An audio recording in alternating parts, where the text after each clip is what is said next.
In a dim room of the Admiralty in Whitehall, where the windows looked out upon a London winter and the war's long grey drizzle, a man bent over a strip of paper as if it were a relic.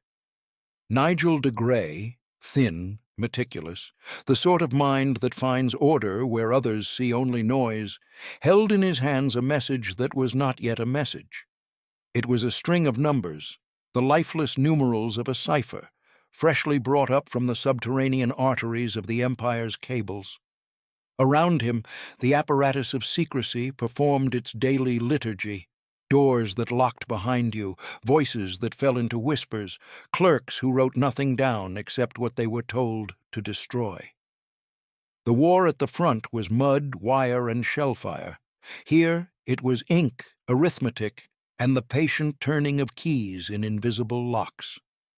When at last the numbers began, in their stubborn way, to yield words, when the cold arithmetic became the warm human thing called intention, de Grey read and then read again, because the meaning felt too large for the narrow strip of paper.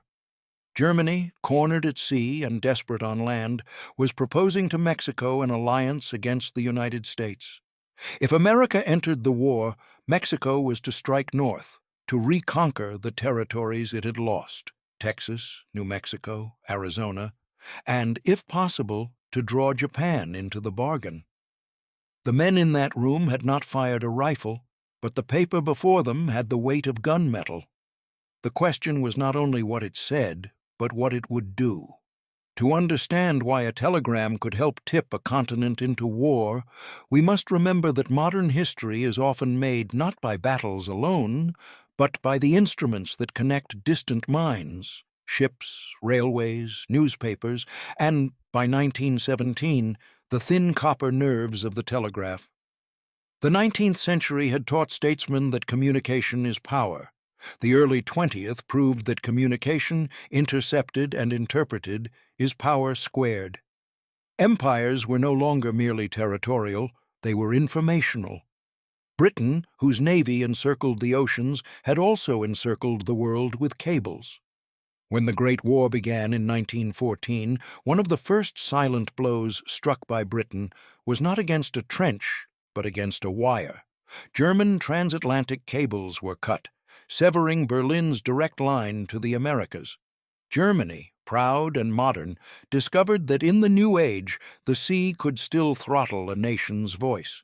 Messages could still cross by radio, but radio spoke aloud to anyone with an ear, and the language of a belligerent, however disguised, is never wholly private in the ether.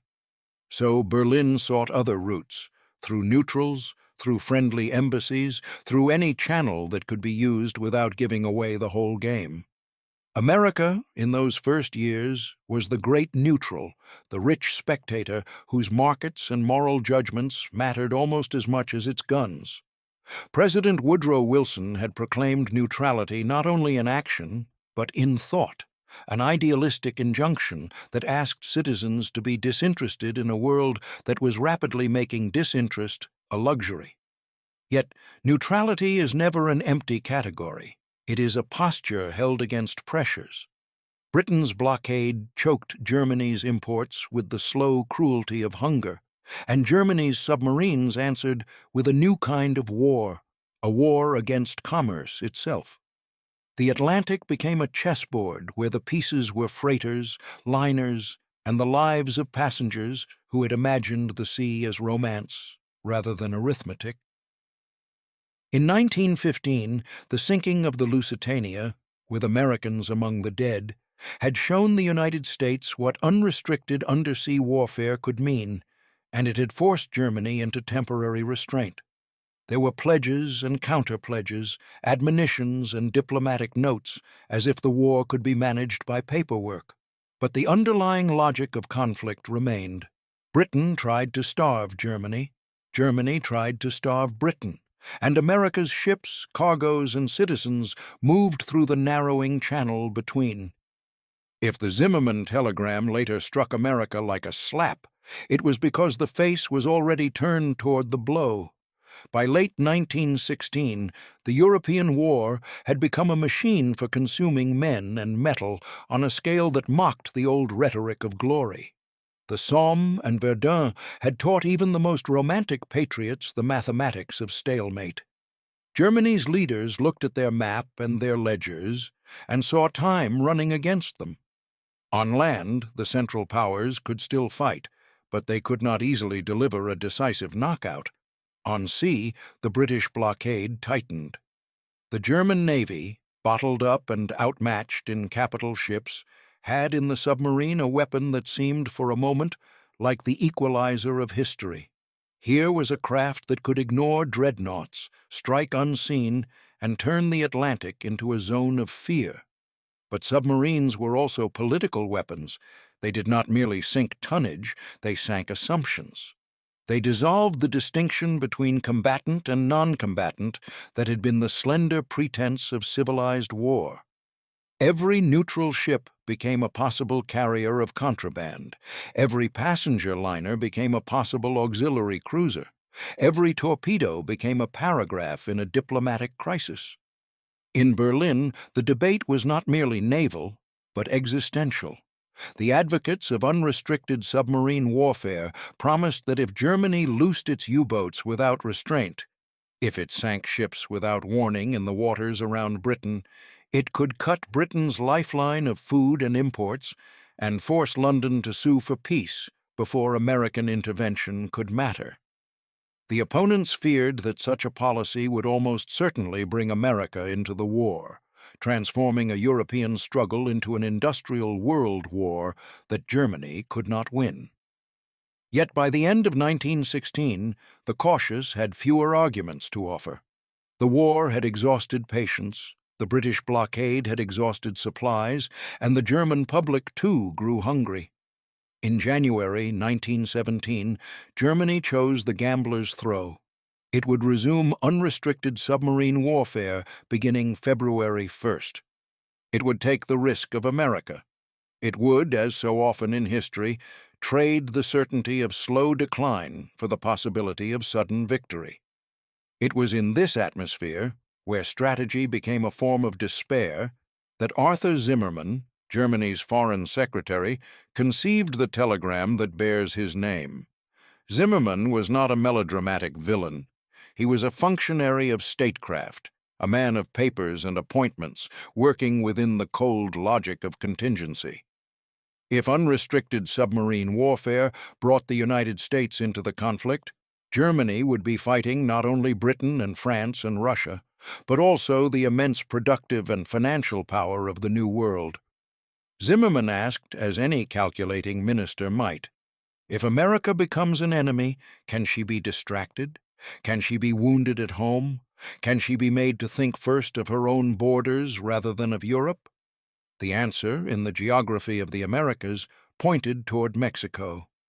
The United States and Mexico had a recent history that was not merely diplomatic, but intimate in its wounds. In the 19th century, the United States had fought Mexico and taken vast territories. The memory remained, a scar that could be touched.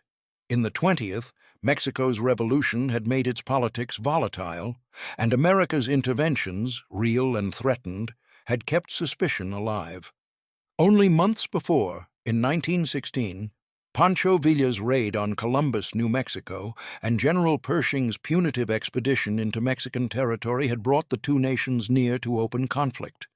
The border was not a line so much as a band of friction. Zimmermann saw in this tension a lever. If Mexico could be induced to threaten the United States, Washington might hesitate to send armies to Europe. At the least, America's unity might fracture along lines of fear and resentment. So, on January 16, 1917, Zimmermann authorized a message to Heinrich von Eckart, Germany's minister in Mexico City. It was, in its essence, an offer. If the United States entered the war against Germany, Mexico should join Germany. Germany would provide financial support. Mexico would be encouraged to reclaim Texas, New Mexico, and Arizona, and Mexico should, if it could, invite Japan to join the alliance. The plan had the smell of audacity and the flavor of unreality.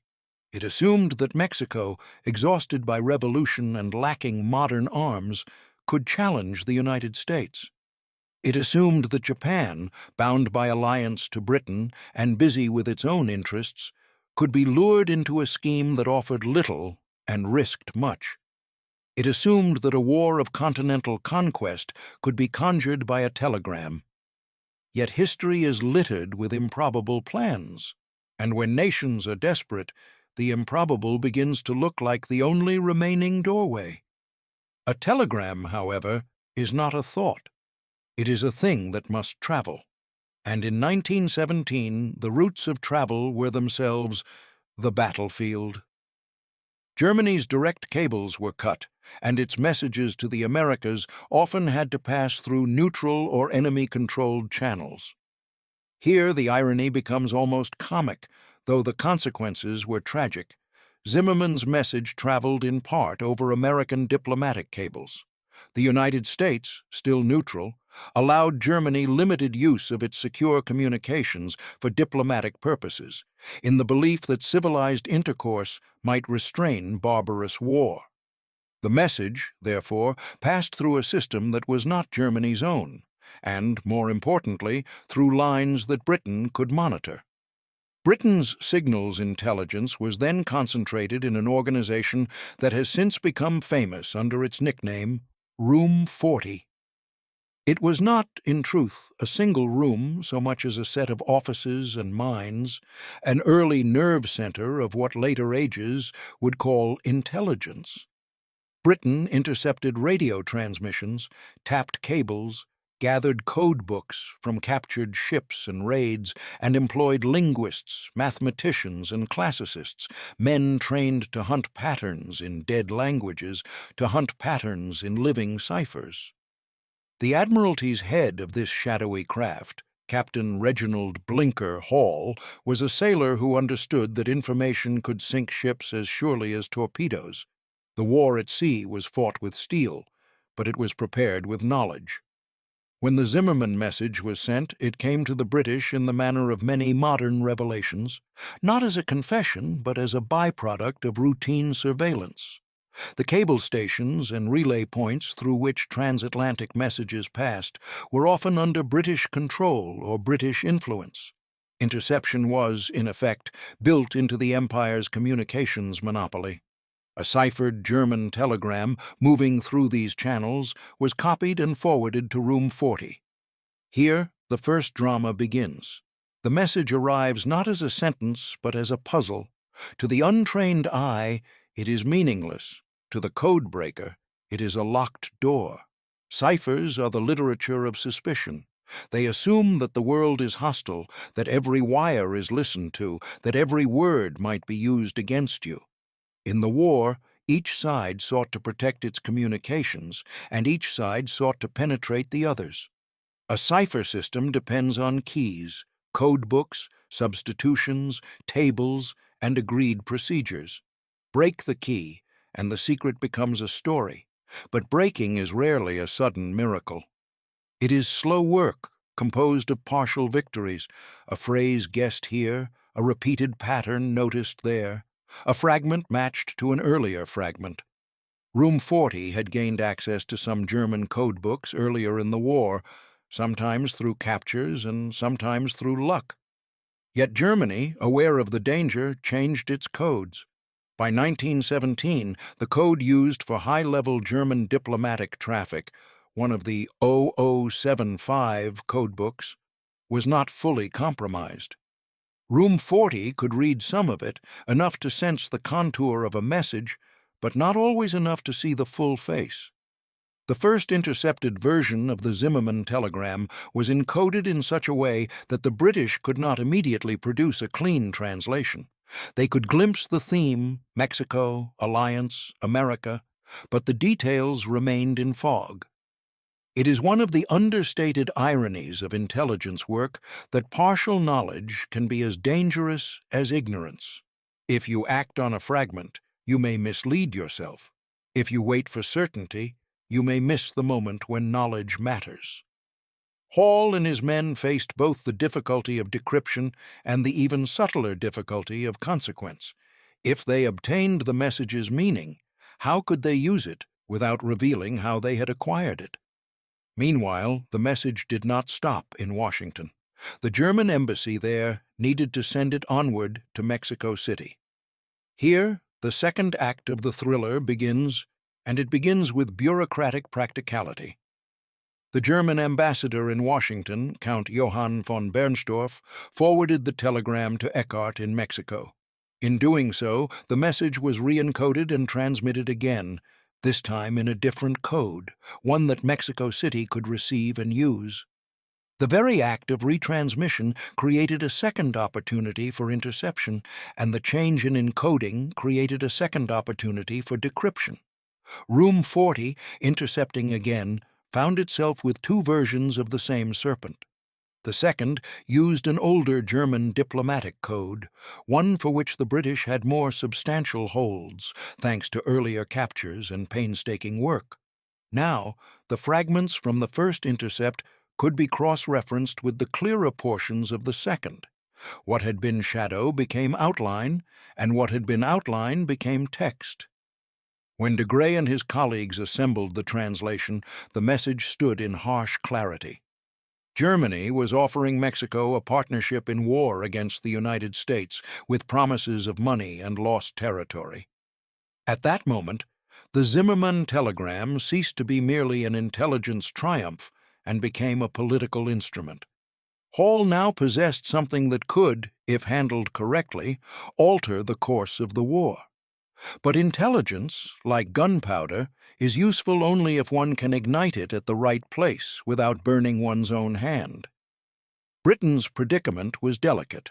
If London simply handed Washington the decoded telegram, the Americans might ask the obvious question, "How did you get it?" If Britain admitted that it was reading German communications, it would expose Room 40's capabilities and drive Germany to change codes, blinding Britain at sea. Worse still, if it became known that the telegram had traveled over American diplomatic cables and been intercepted en route, it could embarrass the United States, suggesting that its secure communications were not secure at all, and that Britain, a friend, had been listening. Such an admission could inflame anti-British sentiment in America, sentiment that already existed among Irish Americans angered by British rule in Ireland, among German Americans wary of Britain's power, and among those who saw in British propaganda and blockade an arrogance as real as German militarism. Hall needed to give the Americans evidence they could trust, without revealing the methods that had obtained it. So the men of Room 40 did what intelligence services often do when truth is too revealing.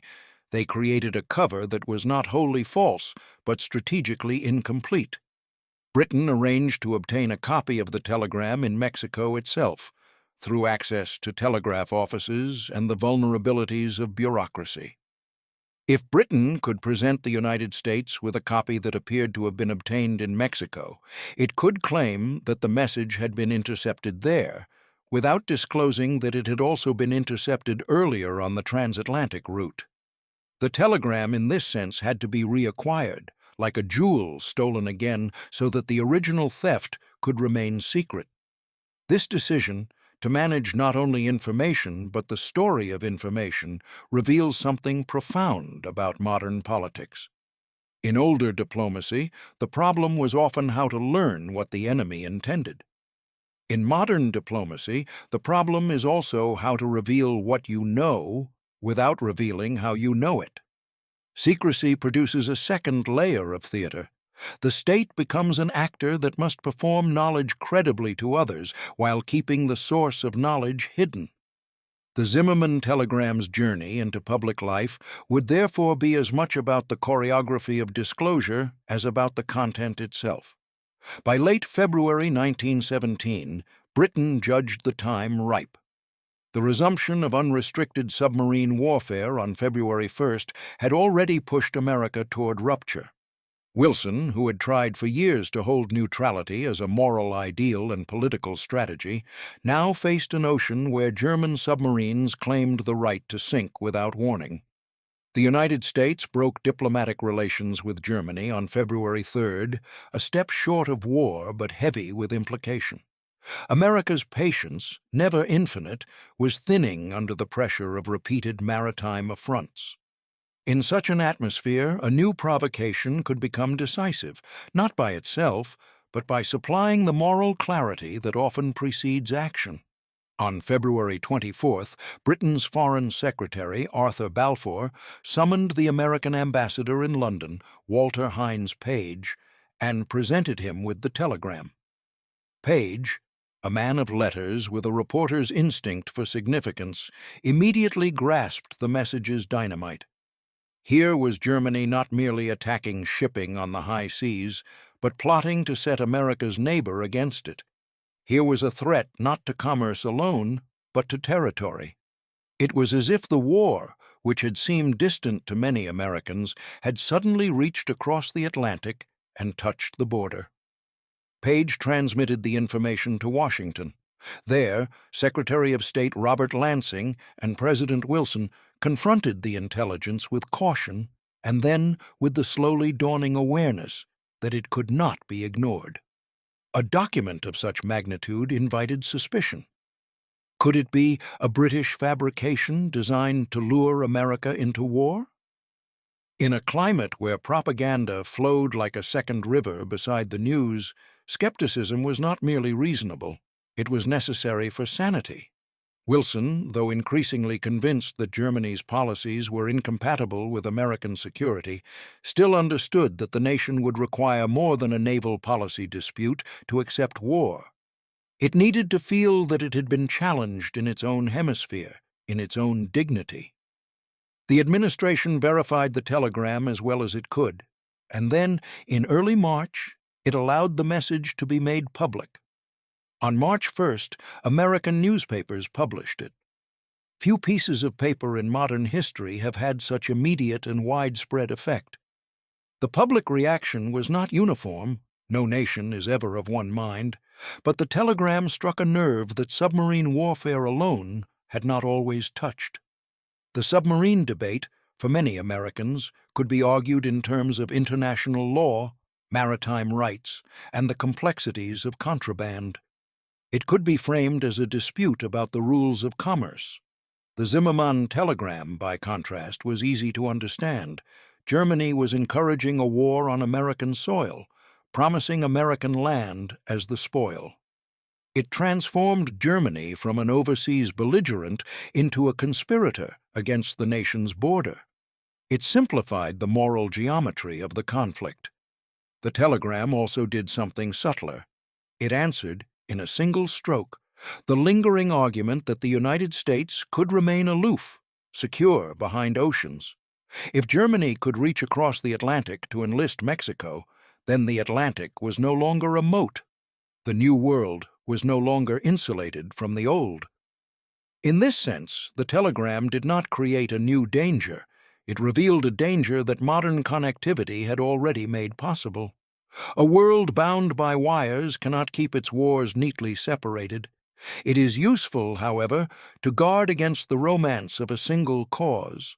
Nations do not go to war because of one document any more than men fall ill because of one germ. There is always a condition, a susceptibility, an accumulation of grievances and fears. The Zimmermann telegram landed when American society was already tipping, when neutrality had become less a policy than a strain. For nearly 3 years, Wilson had tried to keep the nation out of war, and he had done so not only by diplomacy, but by appealing to an American tradition of distance from European entanglements. Yet that tradition was being eroded by economic ties, cultural affinities, and strategic realities. American banks had lent heavily to the Allies. American factories supplied them. American public opinion, especially among elites, tended to favor Britain and France, despite resentment of British interference with neutral trade. German actions, the invasion of Belgium, the submarine sinkings, had gradually stained Germany's image in American minds, though not without countercurrents of isolationism and sympathy for German culture. By 1917, the argument for neutrality had become harder to sustain, not because Americans suddenly loved war, but because the war refused to remain an external event. Unrestricted submarine warfare was the largest immediate pressure. Germany's resumption of it in February 1917 was, in effect, an announcement that Germany was willing to violate American rights at sea as the price of its strategy. Ships would be sunk, American lives could be lost, and diplomacy would, at best, become protest without effect. The Zimmermann telegram arrived as a kind of corroboration of intent. It suggested that Germany's strategy was not merely about starving Britain, but about preempting and undermining America. It joined the submarine policy to a broader picture of German hostility. In the psychology of nations, such joining matters. Isolated offenses can be forgiven or debated. A pattern begins to look like fate. Zimmermann himself, in an extraordinary moment of candor, or perhaps of misjudgment, soon admitted the telegram's authenticity. On March 3rd, he acknowledged that he had indeed sent it. One might think that denial would have been the safer course, especially in the fog of wartime information, but perhaps Zimmermann believed that the telegram, as a defensive measure triggered by the prospect of American entry into war, could be defended as rational statecraft. Or perhaps he underestimated the outrage it would provoke. In any case, his admission removed one of the few remaining crutches for American doubters. The British had not forged it. The German Foreign Secretary affirmed it. The message now stood not merely as an accusation, but as a confession. In Mexico City, the telegram's intended effect dissolved into the realities Zimmermann had ignored. Mexico's president, Venustiano Carranza, was a shrewd leader in a nation still bleeding from revolution. He did not need German advice to know the imbalance of power between Mexico and the United States. Even the territorial promise, Texas, New Mexico, Arizona, was a mirage. Those lands were not vacant prizes waiting to be reclaimed. They were inhabited, governed, and defended by the United States.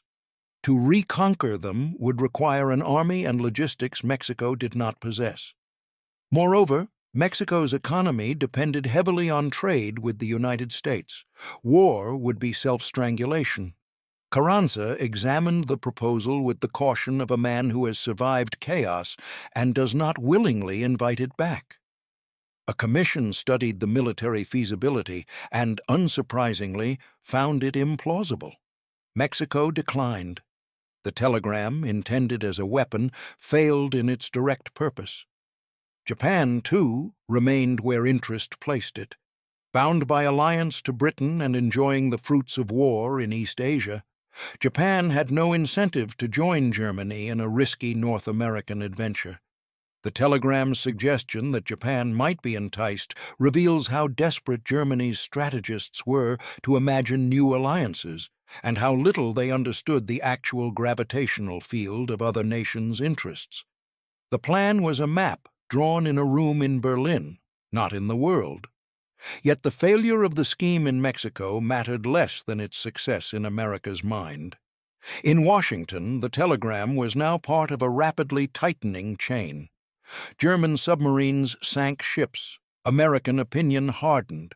Wilson moved from neutrality to armed neutrality and then beyond. He had tried to mediate peace. He had spoken of a peace without victory. He had carried himself as the moral arbiter of a continent at war. But the war did not accommodate arbiters. It demanded alignment. Wilson's own temperament shaped the pace of events. He was not a man eager for war. His idealism was sincere, though it sometimes wore the clothing of self-righteousness. He believed in law, in orderly relations among states, in the possibility that reason could restrain power. Yet by 1917, he also believed that Germany's conduct, submarine warfare above all, represented not merely a strategic choice, but an assault on the possibility of a lawful international order. To fight Germany could therefore be framed not only as self-defense, but as defense of a principle. Here, the moral language of American intervention begins to rise. The idea that America might enter the war not for conquest, but for a world made safe for democracy, for the rights of nations, for the freedom of seas. Such phrases were not mere ornaments. They were the means by which a democratic leader could ask a reluctant people to accept blood and taxes. A war must be explained not only in terms of danger, but in terms of meaning. The Zimmermann telegram supplied meaning by personalizing danger.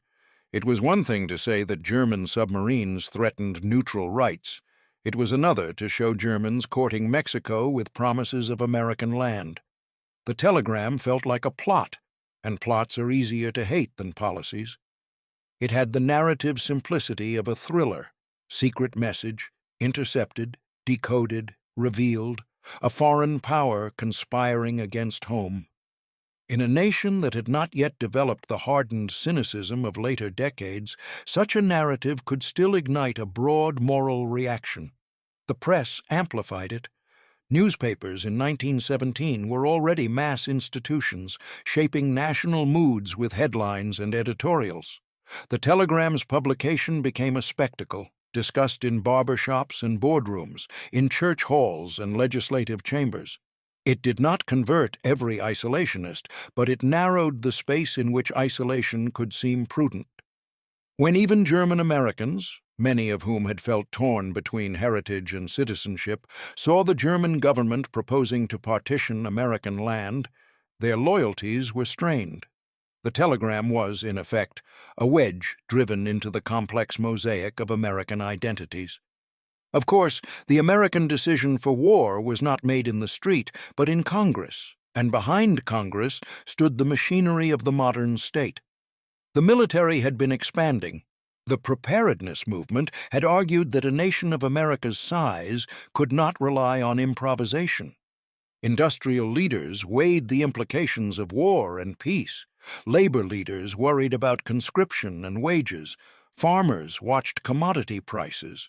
Neutrality, too, had its beneficiaries, but by 1917 the economic balance leaned toward the Allied cause. America had become, in fact, if not in name, an arsenal for the Entente. In such conditions, Germany's decision to risk American entry was not merely a diplomatic gamble. It was a wager against the deepening entanglement of American prosperity with Allied survival.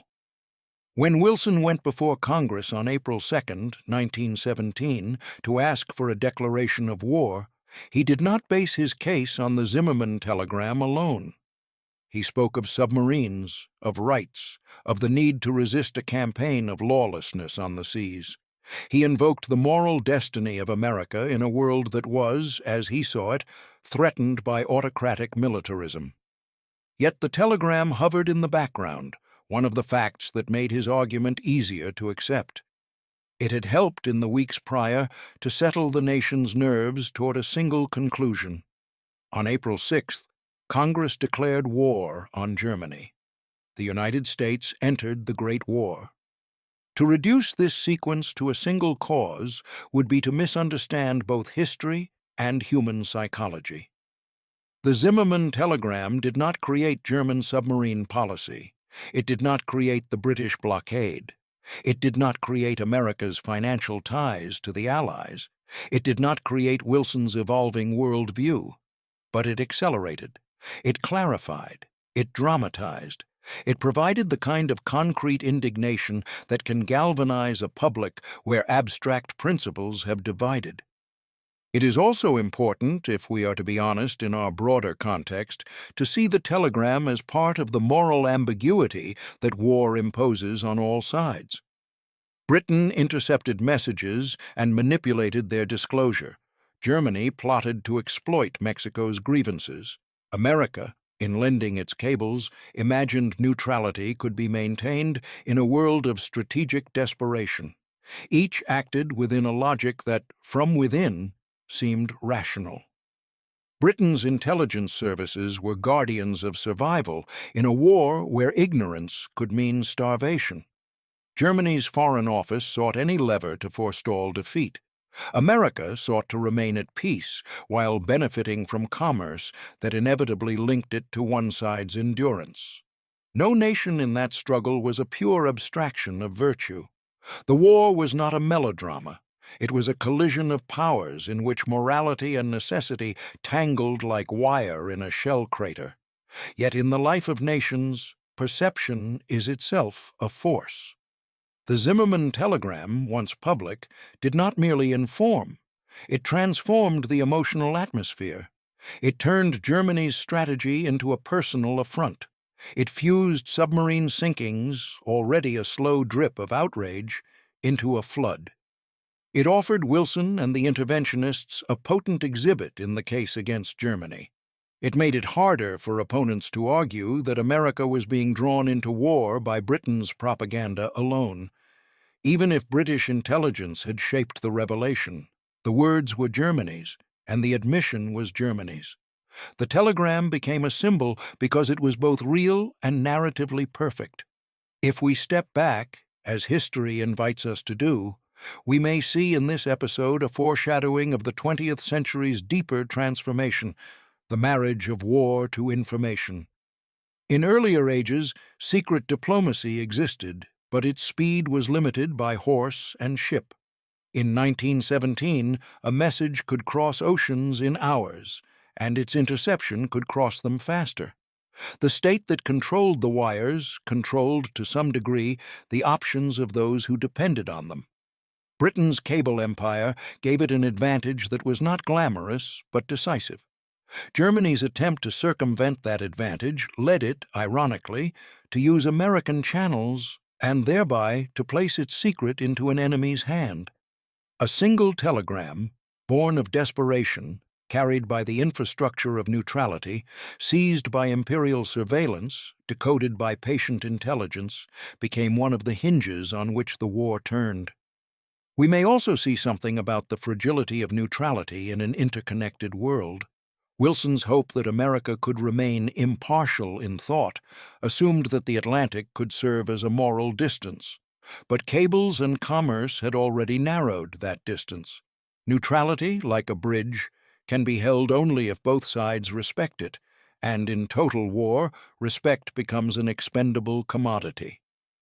Germany's submarine campaign did not respect it. Britain's blockade did not respect it. America, in trying to maintain it, discovered that neutrality is not merely a declaration, it is a condition produced by the behavior of others.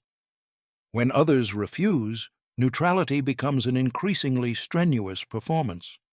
The Zimmermann telegram, therefore, is best understood not as a solitary spark falling upon dry grass from nowhere, but as a spark that fell upon tinder accumulated by years of tension.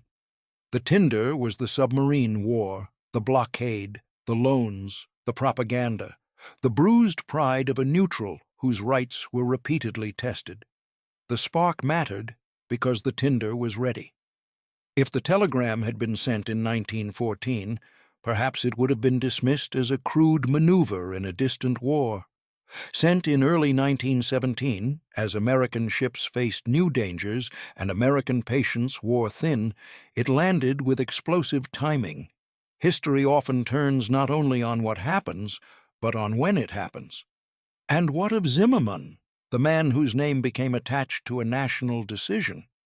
His telegram was not the sole cause of America's entry, but it was among the more humanly intelligible.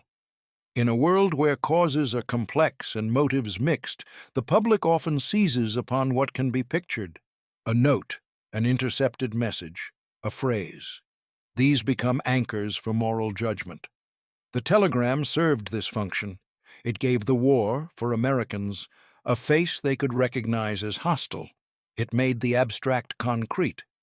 But there is a final irony, the kind history enjoys. Germany's decision to resume unrestricted submarine warfare was meant to end the war quickly by starving Britain. The Zimmermann telegram was meant, in part, to mitigate the risk that this decision would bring America into the fight. Instead, the submarine policy and the telegram together helped draw America in more decisively. Germany's gamble, intended to shorten the war, helped lengthen it, though it also ensured that when the war ended, it ended with Germany defeated. The telegram did not win the war for the Allies. American armies and industry and the exhaustion of Europe did that. But the telegram helped push the last great neutral into the furnace. When we read the Zimmermann telegram now, we might be tempted to smile at its unreality. Mexico marching north to reclaim deserts and ranch lands, Japan joining Germany in an improbable hemisphere, the fate of empires hinging on a message sent through enemy-monitored wires. But that smile should be restrained, for the telegram's unreality did not prevent its reality of consequence. Political life is filled with plans that fail in their direct aims, yet succeed indirectly by provoking reactions. The telegram failed to create a Mexican-German alliance. It succeeded in convincing many Americans that Germany had become a direct threat. It is a reminder that in politics, as in physics, every action produces not only its intended result, but also an echo. In the end, perhaps the most enduring lesson is that the modern world cannot separate the visible from the invisible. A battle is visible, a cable intercept is invisible, yet the invisible may shape the visible. The men in the Admiralty's code rooms, bent over their numerals, were not merely solving puzzles, they were shaping the options of presidents and parliaments. Their triumph was intellectual, but its fruits were measured in divisions and deaths. Such is the moral paradox of intelligence. To know is to gain power, and power in wartime is rarely innocent. So the Zimmermann telegram stands in history like a small object that casts a long shadow, a few paragraphs of diplomatic calculation that became a public drama, a secret that became a headline, a scheme that failed where it was aimed but struck where it was not. It helped bring the United States into the Great War, not because it alone compelled war, but because it arrived at the instant when a society's arguments had nearly exhausted themselves and were waiting, perhaps unwillingly, for a final fact that could settle them. In the winter gloom of 1917, in a quiet room near Whitehall, words emerged from numbers, and when those words crossed the ocean again, this time not as a cipher but as a revelation, they found a nation already leaning forward and gave it the last nudge into history.